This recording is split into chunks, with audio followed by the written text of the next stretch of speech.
બધાને ભગવાનના નામથી આનંદિત કરીએ. એટલે બે મિનિટ માટે પરમાત્માનું તો નામ લેશું. લક્ષ્મી નારાયણ નારાયણ નારાયણ લક્ષ્મી નારાયણ નારાયણ નારાયણ લક્ષ્મી નારાયણ નારાયણ નારાયણ લક્ષ્મી નારાયણ નારાયણ નારાયણ લક્ષ્મી નારાયણ નારાયણ નારાયણ લક્ષ્મી નારાયણ નારાયણ નારાયણ લક્ષ્મી નારાયણ નારાયણ નારાયણ લક્ષ્મી નારાયણ નારાયણ નારાયણ લક્ષ્મી નારાયણ નારાયણ નારાયણ લક્ષ્મી નારાયણ નારાયણ નારાયણ લક્ષ્મી નારાયણ નારાયણ નારાયણ લક્ષ્મી નારાયણ નારાયણ નારાયણ લક્ષ્મી નારાયણ નારાયણ નારાયણ લક્ષ્મી નારાયણ નારાયણ નારાયણ લક્ષ્મી નારાયણ નારાયણ નારાયણ લક્ષ્મી નારાયણ નારાયણ નારાયણ. બોલ શ્રી લક્ષ્મી નારાયણ ભગવાન કી જય. ઉમિયા માત કી, નર્મદે મૈયા કી, જમુને મૈયા કી, ગંગે મૈયા કી, સદગુરુ ભગવાન કી જય. આજે રાયપુર મધ્ય, રાયપુરમાં ઘણા વર્ષો પછી મને એવું લાગે છે કે આ માહોલ બન્યો છે. શું લાગે છે? સત્સંગનો માહોલ કેટલા વર્ષો પછી આવો જામ્યો એમ. 5 દિવસ સુધી એક આખી સત્સંગની લહેર જેને કહીએ એમ. કારણ કે સત્સંગ, જેમ મુકુંદાસજી બાપુ કીધું ને કે બીનું સત્સંગ વિવેક ન હોય અને રામ કૃપા બીનું સુલભ ન સોહે. કદાચ વર્ષો પછી આપણા ઉપર આવી રામની કૃપા થઈ હશે કે 5 દિવસ સુધી, અને એમાં પણ માં નર્મદાના ગુણાનુગાત આપણા બ્રહ્મચારીજી, બ્રહ્મચારીજીને વિઠ્ઠલભાઈ અને અમારો વિજય અને સુરેશ બાપુ હમણાં 92 દિવસ રહ્યા છે એટલે એમનો અનુભવ તો થયો હશે. હું બહુ વર્ષોથી ઓળખું આવી બ્રહ્મચારીજીને. વેદાંત તત્વજ્ઞાનથી ભરપૂર, નાની ઉંમરમાં ખૂબ ગુરુ કૃપા થયેલી આ બ્રહ્મચારીજી અજય સ્વરૂપજીને, અને એમને તમને 5 દિવસ જે રસ પીરસાવ્યો છે, એટલે કદાચ અમને એવું લાગે કે અમે તો એ રસમાં તમારી સાથે ભાગીદાર થવા પહોંચ્યા છીએ. અમારા પરમ મિત્ર સુરેશદાસજી બાપુ નાની ઉંમરથી જ જ્યારે એમનું શાંતિદાસ બાપુના શરણમાં આવ્યા ત્યારથી કરીને અત્યાર સુધીની અંદર અમારી સાથે એક ભાઈ કહીએ, મિત્ર કહીએ, જે કહીએ તેનો નાતો રહ્યો છે. અને સુરેશદાસ બાપુએ એક વખત એવું વચન માંગ્યું હતું કે હું જેટલી વખત નર્મદાની પરિક્રમા કરું ને એટલી વખત હું જ્યાં જાઉં ને હું છેલ્લે તમારે લેવા આવવાનો. હવે તમે વિચાર કરો, ક્યાં છે કચ્છ અને ક્યાં રાયપુર. દિવસે સવારે 6 વાગે ગાડી લઈને નીકળ્યા છે અહીંયા, આજે રાયપુર બપોરે પહોંચ્યા. એમાં પણ મને એવું લાગે છે કે માં નર્મદાની કૃપા થઈ અને આપના સૌના દર્શન થયા છે. જાત્રામાં 4 વ્યક્તિ, અજય, વિજય, વિઠ્ઠલ અને સુરેશ. આપણે છે ને આ 4 વ્યક્તિને લક્ષ્ય બનાવવાનું છે. અજય રહેવું છે તો સત્સંગનું શરણ કરવું પડશે. વિજય કરવો છે તો સત્યનો સંગ કરવો પડશે. વિઠ્ઠલ, પાંડુરંગ, વિઠ્ઠલા વિઠ્ઠલા પાંડુરંગ. મને જ્યારે શરૂઆત કરી ને આ લોકો જડથી લઈને ત્યારથી જ વિડીયો કોલ સતત ચાલુ છે. 2 દિવસ કોઈ દિવસ કોરા નથી ગયા આ લોકોથી અલગ. એમ યાત્રા એ કરતા હતા ને આનંદ અમે લેતા હતા. પગે પગે એમના છાલા પડ્યા હશે ને આનંદ અમે લીધો છે, એમાં ઘણા બધા ભાગીદાર હશે. પણ જે આ આનંદ છે, હવે તમને ધીમે ધીમે જ્યારે જ્યારે આ બેસશે ને તમારી સાથે વિઠ્ઠલભાઈ, ત્યારે એનો આનંદ તમને વર્ણવશે કે નર્મદા શું છે. સાહેબ, શાસ્ત્રમાં કહેવાયું છે ગંગા સ્નાન, જમુના પાન અને નર્મદાના દર્શન, આ 3 વસ્તુ કરશો ને એટલું જ પુણ્ય મળશે. અને એનાથી પણ ઉપર એક વાત આવે છે, કલિયુગનો અતિ પ્રભાવ. આપણે જો કે કલિયુગમાં જ છીએ, કારણ કે સત્સંગથી વિહોણા થતા જાય. જો અજય સ્વરૂપદાસજીએ જેમ કીધું ને કે હું વખાણ કરવા નથી આવતો, વખાણ હું પણ કરવા નથી આવ્યો. અને મને મારા ગુરુ મહારાજે વખાણ કરતા શીખવાડાય નથી.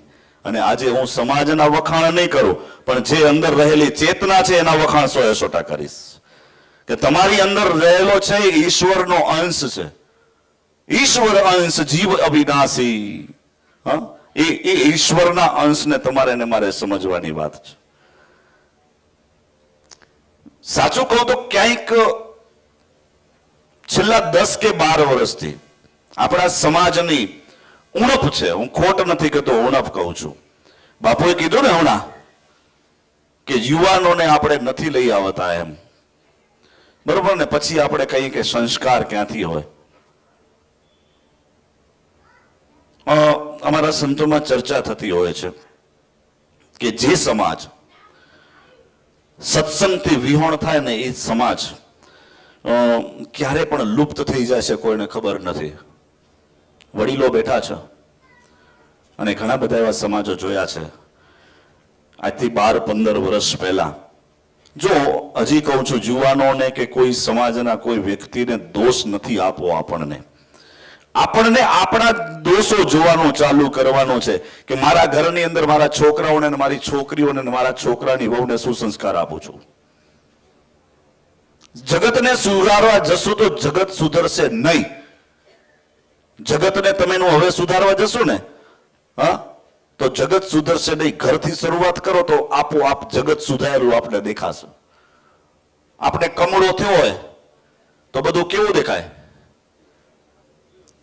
પીળું પીળું દેખાય ને, બરોબર ને? અને આપણી ચોખ્ખી આંખ હોય તો આપણે ચોખ્ખું દેખાય. આપણા જીવનમાં મહત્વ આનો છે. મને ટાઈમનું કહેજો વિઠ્ઠલભાઈ. હા, નકા અમારું તો એવું છે, પીપર નાખશું જલ્દી ઓગળશે ને બટન આવી ગયું તો પાછું ઓગળશે નહીં. અમારે એક સંત કહેતા કે એક જગ્યાએ કહેવામાં આવ્યું કે બાપુ જલ્દી કરજો, તો કે ભાઈ ઈ મને ખબર નહીં હોય. તો એની બાજુમાં અનુભવી સંત હતા. બાપુએ કે આ પીપર આપું છું, બંધ કરી નાખજો. હવે બાપુને ખીચાની અંદર પોતાની બંડીનું બટન તૂટી ગયું હતું, એ પીપરની જગ્યાએ બટન નાખી દીધું. હવે ઈ ઓગળે કહીએ ને આ બાપુનો માઇક કઈ મુકાય, બરોબર ને? એટલે મને પાછું કેજો ને કે અમારો માઇકનો રોગ છે ને બહુ ખોટો છે. આ રોગ છે ને, એક વસ્તુ સાચું કહું છું, આમ અમે તમારા ભેરા છે, પણ આ રોગ છે ને તમારા માટે છે. અમારો અમે સમર્પણ કરીએ. આપ 1500-1700 કિલોમીટર કાપીને આવ્યા છે, સુરેશદાસ બાપુ માટે આવ્યા છે. પણ અમે એમ ઈચ્છીએ કે આ સમાજ જેના અમે રોટલા ખાઈ. સાહેબ, શેરીનો કૂતરો હોય ને ભસે. એક નનકડું ઉદાહરણ આપું આપણને. તમે ને હું નનકડો એક કૂતરો શેરીમાં પાડ્યો હશે ને, એને રોટલા નાખશો ને તો રાતના કોઈક અજાણ્યો વ્યક્તિ આવશે ને તો ભસશે. વિઠ્ઠલભાઈ બાપા ભસે કે નહીં? એ આપણને શું કરાવે? જાગૃત કરાવે છે, બરોબર? હવે એ જાગૃતિમાં તમે ને હું જાગીએ નહીં તો ચોર ચોરી કરી જાય અને પછી આપણે સવારના પોલીસ સ્ટેશને રિપોર્ટ લખાવીએ ને આમ કરીએ. પણ આપણી સાથે જગાડનાર હતો. અમે છે ને તમારા સમાજના રોટલા ખાઈએ છીએ. અમારું કામ તમને જગાડવાનું. પછી જાગો કે ન જાગો એ તો પછી તમારી વસ્તુ છે. બાપુ વાળી વાત છે. 150 વાળી મૂર્તિ બનવી છે, 100 વાળી મૂર્તિ બનવી છે કે 200 વાળી? આ 5 દિવસનું કામ જે કર્યું છે ને, હું આ 4 વ્યક્તિઓને ખૂબ વંદન કરું છું. જ્યારે બાપુ બદ્રીથી ઉતર્યા, સપ્ટેમ્બરમાં મારી ભાગવત હતી ત્યાં હરિદ્વાર, અમે બધા ત્યાં સાથે થયા. પણ એ આવ્યા ને ત્યારે મને કહેતા હતા કચ્છ નહીં આવું એમ. એટલે અમે બે વઢીએ આમ એને કે બાવા કચ્છ મેં કરો આવ્યો ને તું અચે નતો કોલાય તો પહેલા હું નર્મદાની પરિક્રમા કરીશ એમ. એટલે મેં કીધું એકડો કમ કર તો અરે બાપા કે પૂછા કર. હા, બાપુને તો પૂછા કર, એ બાપુજી રજા આંકે ગનેથી છે. પ્રેમ છે એનો કારણ છે સાહેબ. એટલે સહજ આ બાવલીઓ નાની ઉંમરમાં બહુ બધું કરે છે, બહુ બધું. અને એ આપણા માટે જ કરે છે. હું એમ કહું, એ બેઠો બેઠો કદાચ બદ્રીનાથની અંદર માળા જપતો હશે ને તો એને એમ થતું હશે કે મારો સમાજ, મારી સાથે રહેલા માણસોનો, એ નાથ બદ્રીનાથ તું કલ્યાણ કર. આજે અમે બધા ફરીએ છીએ ઘરે બેઠા. તમે વિચાર કરો ને, રાત્રે એમને એમ કન્ટિન્યુઅસ ગાડી હલાવતા અહીં મારી ઉંમર ક્યાં ગયા મુકેશભાઈ આ બેઠા કલકત્તા, એ મને બહુ નાનો હતા ને ત્યારથી જ ઓળખે, કારણ કે ઘણા પરિવારથી વર્ષોથી સંકળાયેલા છે એમ. તો લગભગ 46 વર્ષની ઉંમરની અંદર મને એવું લાગે છે કે 30 વર્ષ તો ગાડીમાં નીકળી ગયા. 30 વર્ષ તો ગાડીમાં જ નીકળી ગયા છે. આજે બેસીને કદાચ એક જગ્યાએ બેસી જઈએ તો બધું થાય છે, પણ સરોવર તરોવર સંત જન ચોથા બરસત મેઘ પરમારથ કે કારણે ચારો ધરીએ દે. આ 4 વ્યક્તિઓ છે ને પરમારથ માટે જીવે છે. આ નદી નર્મદા છે, અમરકંટક થી પ્રારંભ કરીને ખમાતના દરિયા સુધી જ્યાં સુધી જાય, એ કેટલા બધા કિનારાઓના અંદર રહેતા જીવોને તૃપ્ત કરતી હશે. અને એ તૃપ્તતાનો અનુભવ અત્યારે જે પરિક્રમા કરીને આવ્યા છે એને આધ્યાત્મિકતાનો અનુભવ થયો છે. કહેવાયું છે, નર્મદા પુરાણમાં આવે છે કે ભાઈ નર્મદાના કિનારા ઉપર એટલા અગણિત સંતો રહે છે કે જેની ચેતના, હમણાં કીધું ને કે બ્રહ્મરંધમાંથી સૂર્યને વેદી અને બ્રહ્માંડમાં પહોંચી જાય, એ આત્માઓ આ બધી નર્મદાના કિનારા ઉપર રહે છે. અને નર્મદાની પરિક્રમા ખાલી પરિક્રમા કરવા જેવું એવું નથી. વિધિ વિધાન બહુ લાંબુ છે. 6 મહિના અને માટે કંઈક 60 કે 65 દિવસની આ પરિક્રમા છે. ચતુર્માસ આવે, 4 મહિના સુધી એ જગ્યા ઉપર ક્યાંક તમારે રહી જવું પડે, બરોબર. પણ એનું કારણ એક જ છે કે જ્યારે જે જીવ નીકળ્યો હોય ત્યારે એને માં બોલાવતી હોય. આ વિઠ્ઠલભાઈને તમને ખબર નથી કે એ જોઈન્ટ થવાના છે. બાપુ તો વાત જ નથી કરી. વિજયની તો ખબર હતી કે એ જવાનો છે, પણ મારો એક જ સૂર રહેશે સમાજ માટે કે સાચું જ્યારે પણ તમને સાંભળવામાં આવે ને, ત્યારે મૂર્તિ કેવી બનજો ખબર છે? અહીંયા ગયા પછી આમાં રહેવું જોઈએ. આજે જગતની અંદર કોઈ વસ્તુ એવી નથી કે માનવ ન કરી શકે.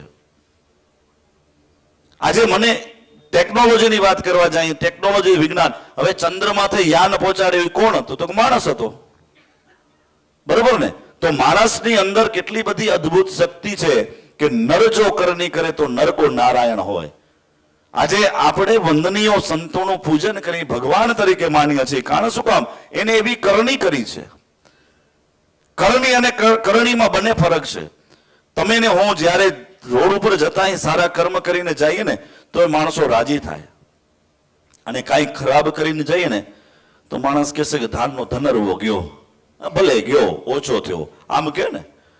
વાસ્તવિકતા છે સાહેબ કે માણસની રીતે મળે. આ મનુષ્ય દેહ છે ને, મનુષ્ય દેહ છેલ્લો દેહ છે. મુક્ત થવાનો શાસ્ત્રના આધારે વાત કરું તો આ જ દેહથી તમે ને હું મુક્ત થઈ શકશો, અને આ દેહથી પાછા તમે ને હું ચક્કરમાં પડશું ને પડશું. આપણે નક્કી કરવું છે કે શું કરવું છે. મુક્ત થશું, સારા કર્મ કરશું તો સ્વર્ગ મળશે. સ્વર્ગ મળ્યા પછી શું? તમારે ને મારા કર્મ પૂરા થશે ને એટલે વળી પાછા માથે ધકેલશે. હવે એમાં તમને ને મને શેનો જન્મ મળશે એ ખબર નથી, કારણ કે 84 લક્ષ યોની છે એનું અનુસંધાન શાસ્ત્રોના દ્વારા અપાવી શકું છું. નભચર, થલચર અને જલચર 3 વસ્તુ જગતમાં છે. નભ એટલે આકાશ, થલચર એટલે આ જમીન, અને જલ એટલે પાણી. આટલા બધા જીવો રહે છે, એમાં આપણો જીવ શેનો આવશે એ તમને ને મને ખબર નથી. માટે સત્સંગનો આશરો લેજો, અને એ સત્સંગ ગુરુમુખી પાત્ર બનજો સાહેબ. ગુરુ મહારાજે જે તમને મંત્ર આપ્યો છે, ગુરુ મહારાજે જે સાચી સમજ આપી છે. રાત્રે અમે નાગપુર રોકાણા હતા, એ પેઢી દર પેઢીને ઓળખતા આવી. 5 પેઢી સુધી દેખાડી, 6ઠી પેઢી આવી એટલે મેં કીધું આ 6ઠી પેઢીને અમારી ઓળખાણ કરાવજો કે આ બાવા આપણા છે. જો તમે તમારી પેઢીને તમે ઓળખાણ નહીં કરાવો ને સંતોથી વિમુખ પેઢી થઈ ગઈ, એક વસ્તુ નક્કી રાખજો સાહેબ કે એ પેઢી પછી તમને ને મને પણ ઓળખતી બંધ થઈ જશે. 7મી પેઢીનું આજે છોકરાઓને નામ નથી આવડતું. આજે 7 પેઢીઓના નામ ના આવડે. અરે 7 પેઢી તો ઠીક, બાજુમાં રહેતા માણસને પણ ઘણા નથી ઓળખતા મોટી સિટીઓમાં. એમ માણસ મરી જાય ને તો એને ખબર નથી બાજુમાં શું થયું છે. માનવ દેહ બડે ભાગ માનુષ તનુ પાવા, સુર દુર્લભ સબ ગ્રંથ ને ગાવા. એ સિદ્ધાંત ઉપર કહું તો દેવોને પણ ઈર્ષા આવતી. જો આપણે સત્સંગ કરીએ ને એમાં દેવોને ઈર્ષા આવતી જ હશે કે મારા બેટા કેવા કેવા. જો તો કચ્છી ભવનમાં ત્યાં રાયપુરમાં એ નર્મદા પુરાણની કથા સાંભળે છે. હવે પછી અટાણે પ્રવચન સંતોના હાલે રહ્યા અને હમણાં જ પાછો મહાપ્રસાદ હશે. હવે તૈયારી પણ થતી હશે. યુવાનિયાઓ બધા ચમચા ખખડાવતા હશે. બસ મારી એક વિનંતી છે તમને બધાને કે વર્ષની અંદર સમાજના વડીલો બેઠા છે, યુવાનો બેઠા છે, મારી માતૃશક્તિઓ બેઠી છે. સાહેબ વર્ષમાં 2 દિવસ કે 3 દિવસનું આવું આયોજન રાખજો. અને એમાં ખાસ વિનંતી છે યુવા પેઢીને આગ્રહ રાખવા આવવાનો. યુવા પેઢીને ધંધો જિંદગી હશે. ઘાટીવાળો બળદીઓ છે ને ફર્યા કરે ને આપણે દેશી ભાષામાં, એને પૂછીએ ને પંથ કેટલો કાપ્યો ઈ ખબર નથી, પણ હાલ્યો આખો દિવસ છું. તમારે ને મારે શું બનવું છે, પરમાત્માને તમારે ને મારે કેવો જવાબ દેવો છે, એ વસ્તુ તમારે ને મારે જોવાની છે. કે ઘાંચીવાળો બળદીઓ બનવો છે કે ઘાંચીવાળા બળદીએ જે પીસેલું અને એનાથી અંદરથી તત્વ નીકળેલું તેલ એ માનવના જીવનમાં ઉપયોગી બને છે. આપણને કોઈકને ઉપયોગી બનવું છે. સ્વાર્થની દુનિયામાંથી બહાર જ્યારે નીકળશું ને તો એક અદ્ભુત દુનિયા તમને ને મને મળશે. અને એ દુનિયા તમને ને મને છે ને આનંદ અપાવશે. માટે સત્સંગથી એકદમ સત્સંગને છે ને જડ બનાવજો. જડ, મૂળિયું આપણું કહીએ ને મૂળિયું. કારણ કે મૂળિયું હશે ને તો ડાળું ફૂટશે. આપણું ઝાડ છે ને મૂળ, એમાં પાણી સિંચતા રહેશું ને તો ઈ છે ને પાછું નીલું થશે. પણ હરોજની એક ડોલ ડાળું માથે રેડશું ને તો ઈ ઝાડ સુકાઈ જશે. એટલે આ સત્સંગ રૂપી મારો કહેવાનો ભાવાર્થ એક છે કે આ જે જડ છે એ પરિવારમાં સંસ્કારો, કારણ કે જો હજી સંસ્કારો છે, હજી કહું છું સમાજમાં સંસ્કારો છે, હજી બચવાનો ટાઈમ છે, હજી બચવાનો ટાઈમ છે. માટે આ સત્સંગને છે ને આવનારી પેઢીઓને એનાથી પકડાવો. કમસે કમ કાંઈ નહીં તો ઘરની અંદર હવે વડીલો નિવૃત્ત થયા છે, 1 કલાકે કંઈક દીકરીઓ દ્વારા વાંચન કરો, સારું સારું સંભળાવો. આ કરશું ને તો આગલી પેઢીને આપણે કંઈક આપીને જશું. બાકી બેન્સા ટાઇલ્સની કે ભાઈ દુકાનો, હાર્ડવેરની દુકાનો, એ એક દી એને મૂકીને જ આવી છે ને તમારે ને મારે મૂકીને જ આવી છે. બરોબર છે. સાચી વસ્તુ લઈ જશે ને તો પરમ તત્વનો જે નામ છે, સત્યનો જે આધાર છે, મૂળ તત્વ એ છે, એને પકડી રાખીએ. અને આવા સંતો જ્યારે જ્યારે પણ આપણને બોલાવે, અમે કીધું ને કે 2 દિવસ કાલ બપોરે તમે મજાક કરતા હતા સુરેશદાસ બાપુથી કે અસી અચો નતા બાવા. અમારી દેશી ભાષામાં મિત્રતાના નાતે જે કરીએ, અસી નતા અચો બાવા. તો બાવો સારો ઢીલો થઈ રહ્યો. ફોન મેં પાંકે લાગે કે કંઈક પણ એમ કે ચાકે બાવા અસી અચોતા રાજી થઈ રહ્યો. એ આ વસ્તુ છે સત્સંગ. કારણ કે નહીતર એને કાંઈ સ્વાર્થ નથી, અમને કાંઈ સ્વાર્થ નથી. કેવલ ને કેવલ સ્વાર્થ છે તો પરમાત્માએ જ્યારે આ જીવાત્માને ભેરા કર્યા છે અને એ આનંદ આપણે આ એક જ ચોપાઈના આધારે લઈ શકી કે બીનું સત્સંગ વિવેક ન હોય ને રામ કૃપા બીનું સુલભ ન સોહી. ગુરુ મહારાજ તમને ને મને સત્સંગ આપે છે અને સત્સંગથી વિવેક મળશે. અને આ 2 વસ્તુ છે ને રામની કૃપા વગર મળતી નથી. એટલે આપણે રામના કૃપા પાત્ર બની રહીએ એવી અભ્યર્થના સાથે સૌને મારા જય સિયારામ, જય લક્ષ્મીનારાયણ, જય ઉમિયા માત કી જય. હરિઓમ.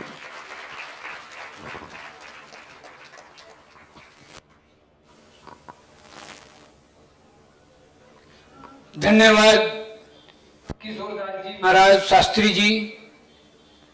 આપના પ્રેરણાદાયક સંસ્કાર ઉપર જે બધા સંતો સંસ્કારોની વાત કરે છે, તો આપણે આ 5 દિવસની કથાના અંદરમાં સંકલ્પ લઈ કે આપણી આવતી પેઢીને, બાળકોથી 5 વર્ષના બાળકથી આપણે ધ્યાન દેવાનું, ધ્યાન રાખી પરિવારના અંદરમાં ખાસ કર વહુ બચ્ચાઓ ધ્યાન રાખે બચ્ચાની કેળવણી ઉપર સંસ્કારોની વાતો સંતો કરે છે. ત્યારે આપણી વચ્ચે કલ્લુ દાદા મહારાજ પણ ઉપસ્થિત છે, પણ તેઓ અંતઃકરણથી મનથી આપણે આશીર્વાદ આપે છે. અને ભલે આપણે વક્તાના રૂપે નહીં પણ એને અંતઃકરણથી આપણે એ આશીર્વાદ આપે છે, એને આપણે સ્વીકાર કરી આગળની ઘડીમાં આપણે જેમ બ્રહ્મચારીજી કહી ગયા, આપણા અડધા સંત અમે વિઠ્ઠલદાસજીને બનાવી દીધા હે.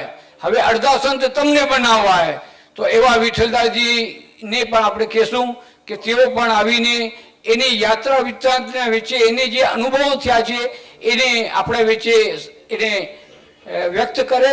વિઠ્ઠલદાસજી.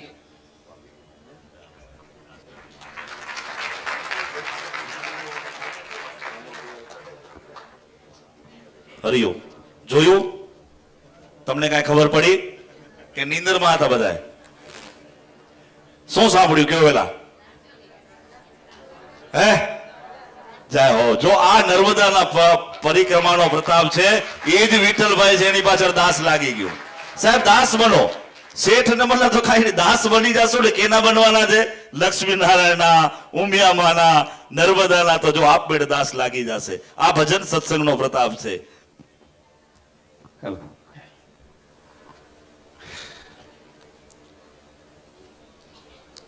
ભગવાન લક્ષ્મીનારાયણ અને મા ઉમિયાના ચરણમાં વંદન કરી, અહીં સંત હૃદય બેઠું છે એમના ચરણમાં વંદન કરી, અને મારી મા સ્વરૂપ આપ સમાજજનોના અંતર્ગત રહેલી ચેતનાને નમન કરી આપ સૌને ફરી ફરી નમન કરું છું. આ યાત્રા મને ભગવાન લક્ષ્મીનારાયણ અને મા ઉમિયા અને સદગુરુના આશીર્વાદ સાથે સાથે અમારા પરિવાર, ખાસ કરીને અમારી મા, એમના આશીર્વાદ હતા કે આ યાત્રા મને સંતોના સંગમાં જવાનો અવસર મળ્યો, અને ધાર્યાથી વિશેષ આ યાત્રા અમે પૂર્ણ કરી. કોઈ પ્રકારનું કષ્ટ નહીં. મા જ્યારે બોલાવે ને ત્યારે પોતાના ખોળામાં સ્થાન આપે એવું સ્થાન અમને માએ આપ્યું હતું.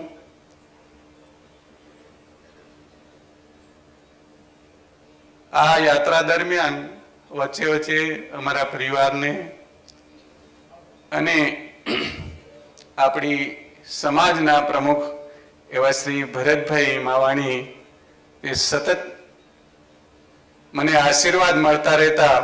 એમનાથી મારો સંવાદ થતો, ક્યારેક ક્યારેક વિડીયો કોલિંગથી બી માના દર્શન કરાવતા, અને એમનો ઉત્સાહ ભરેલો જે આશીર્વાદ રહેતો એમ થતું જેને પૂરું રાયપુર આશીર્વાદ આપી રહ્યું છે એવો ભાસ થતો. અને આ રાયપુર સમાજનો હું દીકરો છું એવો એમનો પ્રેમ સતત મળતો રહેતો, અને એ પ્રેમથી વળી ઉર્જા મળતી. માના દર્શન કરી તો ઉર્જા મળે, એવી રીતે આ સમાજના જ્યારે દર્શન થાય, પ્રમુખથી આપણે દર્શન કરીએ તો પૂરી સમાજને આપણે માનીએ. આપણે એમના ઉર્જા પડ્યા ઉત્સાહથી ફરી ઉત્સાહ થતો. મા નર્મદાજીનું ડગલે ને પગલે આશીર્વાદ મળ્યો. ઘણા બધા એવા અનુભવો આપણે અપેક્ષિત હોય કે માતાજીના દર્શન અહીં આપણે એના ચિત્રમાં જોઈ રહ્યા છીએ એ રૂપે થાય, પણ વસ્તુતઃ એવું નથી હોતું. એના અનેક વિવિધ રૂપોમાં એમના અનુભવ થાય. તો આવા અનુભવ અમને પણ થયા. ક્યારેક ક્યારેક મળશું તો વળી વાગોળશું એને. અત્યારે આપણે સમયને માન આપી. મૂળ તો કોઈ બીજું હેતુ નહોતું, કોઈ માનતા કે એવું કંઈ નહોતું, પણ મનથી એવું ધારેલું હતું કે આપણી સમાજમાં આધ્યાત્મિકતાનો વિકાસ થાય, પરિવારમાં પરિવાર પ્રાર્થના થઈ, પરિવારનો પ્રેમ વધે, સમાજમાં સંપ વધે, એવી એક ભાવના સતત હું મા પાસે પ્રાર્થના કરતો. જ્યારે જ્યારે નર્મદાજીના તટ ઉપર અમને ચાલવાનો મોકો મળતો, અંતર હૃદયથી એમ માંગતો કે મારી સમાજ આ ક્ષેત્રમાં એવી સંપન્ન બને કે જે ભાથું એમની સાથે ચાલનારું છે. બીજું, માં નર્મદાજીનો આપણે કચ્છથી બધા જોડાયેલા છીએ. ધંધાર્થે આપણે જરૂર અલગ અલગ ક્ષેત્રોમાં આવ્યા, આપણે રાયપુર આવ્યા, પણ મૂળ વતન તો આપણા બધાના કચ્છ છે, એટલે કચ્છ પ્રતિનો લગાવ તો આપણે હોય જ. માં નર્મદાજીનું જળ કચ્છમાં પહોંચે. આમ તો નહેર વગેરે યા પાઇપલાઇન થી જાય છે, પણ હજી એવું લાગે છે કે જે કચ્છને પાણી મળવું જોઈતું હતું, જે સરદાર વલ્લભભાઈ પટેલે આ હેતુસર સરદાર સરોવરનું કાર્ય લીધું હતું, એમાં હજી થોડું કચ્છને મળતું નથી. તો એક માગ અને પ્રાર્થના હતી કે આપણા કચ્છને પણ નર્મદાનું જળ મળે, એવી ભાવના સાથે આ નર્મદાની પરિક્રમા કરી.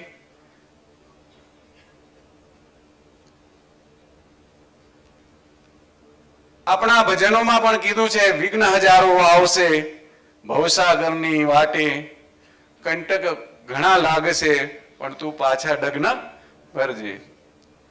આવું શરૂઆતમાં અમને થયું, પણ માના ખોળામાં જ અમે ચાલ્યા. થોડુંક કઠિનાઈ શરૂઆતની થઈ, પણ પછી એમાં અમે રમી ગયા. અને આ યાત્રા અમે ધાર્યાથી લગભગ 10-15 દિવસ પહેલા અમારી પૂરી થઈ.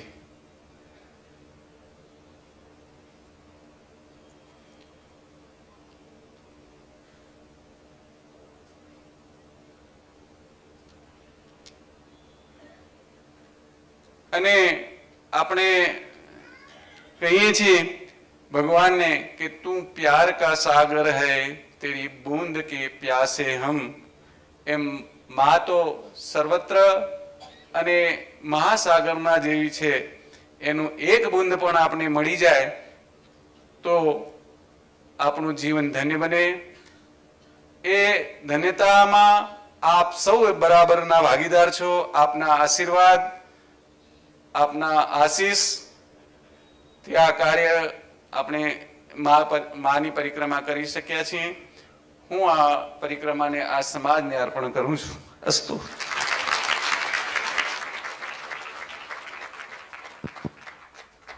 ધન્યવાદ વિઠ્ઠલભાઈ. હવે આપણે બિલકુલ સમાપનની તરફ જઈ રહ્યા છીએ.